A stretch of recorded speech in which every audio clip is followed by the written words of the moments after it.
जिस समय भगवान मर्यादा पुरुषोत्तम श्री राम ने जनकपुर में धनुष तोड़ दिया, जहां खुशी ही खुशी दिखाई दे रही है, जय जयकार का शब्द सुनाई दे रहा है, तब तक क्रोध निधान भृगुपति परशुराम का आना हुआ।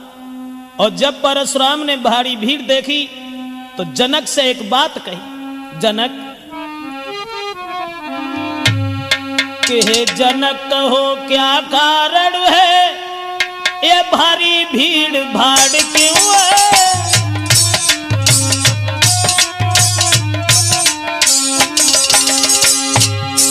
हे जनक कहो क्या कारण है, ये भारी भीड़ भाड़ क्यों है। ये अभी शोर सा कैसा था, वीरों में छेड़छाड़ क्यों है।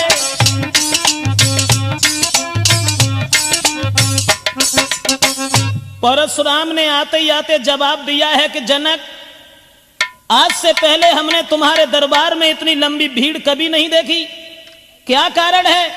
और ये आवाज जो हुई थी, आवाज किसकी थी। तब तक उस टूटे हुए धनुष के ऊपर नजर पहुंच गई, और जब वो धनुष टूटा हुआ देखा तो आग बबूला हो गए। लाल लाल आंखें भई, गरमा गया शरीर, तेजस्वी दुज ने तभी की गर्जना गंभीर।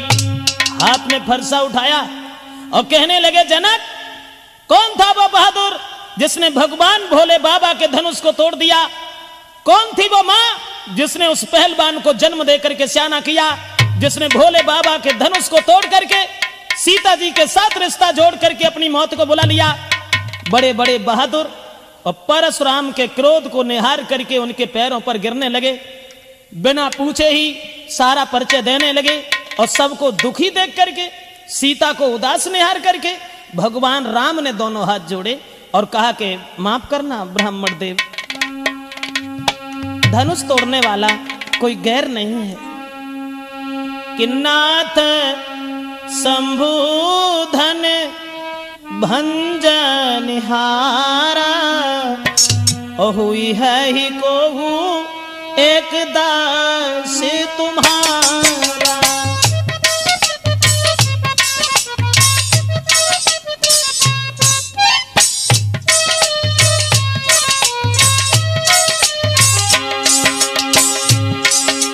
दोनों हाथ जोड़े भगवान राम ने और कहने लगे, हे ब्राह्मण देव माफ करना, भोले बाबा के धनुष को तोड़ने वाला आपके सेवक के अलावा, आपके दास के अलावा भला किसका काम हो सकता है।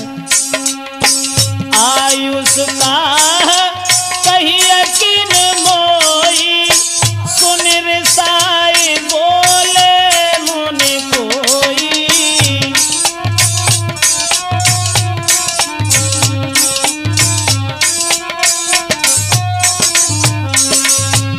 जवाब दिया है प्रभु राम ने, हे ब्राह्मण देव, भोले बाबा के धनुष को तोड़ने वाला आपके सेवक के अलावा, दास के अलावा और कोई नहीं हो सकता।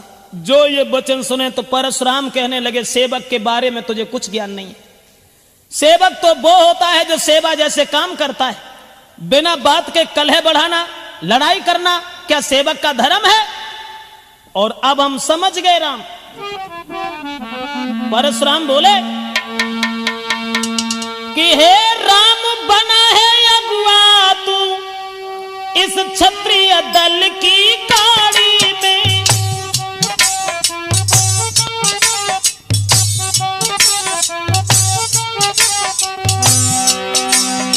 इसलिए मसल वो याद आई, तिनका है चोर की दाढ़ी में।